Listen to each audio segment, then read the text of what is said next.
ഐശ്വര്യത്തിന്റെ സൈറം മുഴങ്ങുന്നത് പോലെ ഉണ്ടല്ലേ. ഈ വീടെന്താ ഡോൾബി സിസ്റ്റമാണോ? ടിക്ടോക്ക് എന്ന് പറഞ്ഞാൽ സാധാരണ യുവാക്കളും യുവതികളും ഒക്കെ അരങ്ങ് തകർക്കുന്ന സ്ഥലമാണ്. വളരെ തിരക്കുള്ള ഒരു റോഡ്, നല്ല സ്പീഡിൽ പോകുന്ന ഒരു ടെമ്പോ, ഒരു അംബാസഡർ കാർ, ഒരു മാരുതി കാർ, ഒരു ജിപ്സി, ഒരു ഓട്ടോറിക്ഷ, ഒരു ലാംബി സ്കൂട്ടർ, ഒരു ട്രെയിനും. ട്രെയിനും ഇതെല്ലാം കൂടി ഒരുമിച്ച് പോകുന്ന ശബ്ദം ഒറ്റയ്ക്കുണ്ടാക്കാൻ പറ്റുമോ?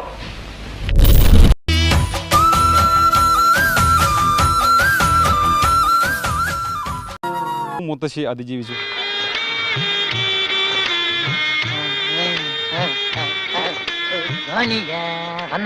ഇങ്ങനെ ടിക്ടോക്ക് ചെയ്യുന്ന സമയത്ത് മുത്തശ്ശിയുടെ ഒരു പെരുമാറ്റം കാര്യങ്ങളൊക്കെ ഇതിനോട് സഹകരിച്ചിരുന്നു. എന്നാ സാറേ, ഒരു നല്ല ഡയലോഗ് പറയാൻ വന്നതാ, മറന്നുപോയി. ഞാൻ ഇപ്പൊ എന്ത് കാണിച്ചു കൊടുത്ത് ചെയ്യാൻ പറഞ്ഞാലും അമ്മൂമ്മ അതുപോലെ തന്നെ ചെയ്യും. ഇപ്പൊ ഞാൻ ചെയ്യുന്ന ഒരു ഫോട്ടോ എടുക്കാൻ ഫോട്ടോ വേണ്ടേ വേണ്ട വേണ്ട വേണ്ട സ്റ്റാൻഡ് വേണ്ട.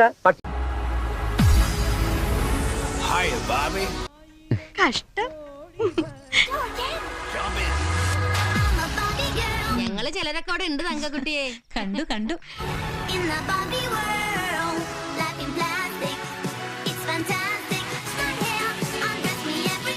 എന്ത് കോലോ ഇത്, വല്ലാണ്ട് ചടച്ചു പോയ. ചാലക്കുടിക്കാരനുള്ള കലാഭവൻ മണി ആളും ഭയങ്കര ഇഷ്ടമായിരുന്നു. പിന്നെ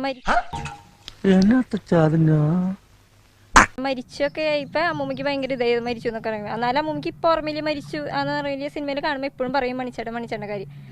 ഇതാര്? എന്റെ കൃഷ്ണന്റെ രുക്മണി ദേവിയും. അതല്ല ഞാൻ ഉദ്ദേശിച്ചേ. ഒന്ന് പുഞ്ചിരിക്കൂ. സ്മൈൽ.